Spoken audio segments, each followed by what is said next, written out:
শহরের ব্যস্ত রাস্তা। এই শহরের এক কোণায় জন্ম নিল একটি কুকুর ছানা। ছোট্ট, রমস আর টুকটুকে চোখ। কিন্তু ওর ঘর নেই, খাট নেই, খাবারও নেই। কুকুর ছানাটির নাম ফ্রেড। ফ্রেড দূরে তাকিয়ে ভাবে, আমি কোথায় যাব?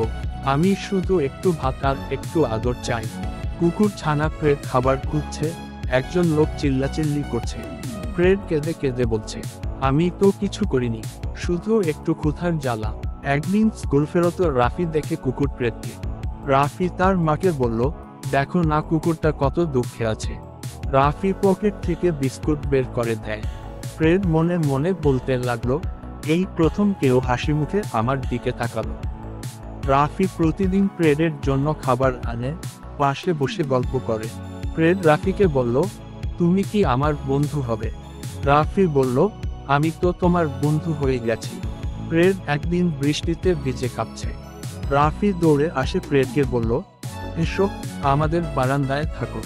রাফির মা প্রথমে রাজি হয় না, তারপর মায়া হয়। রাফির মা তখন বলল, আচ্ছা, থাকুক।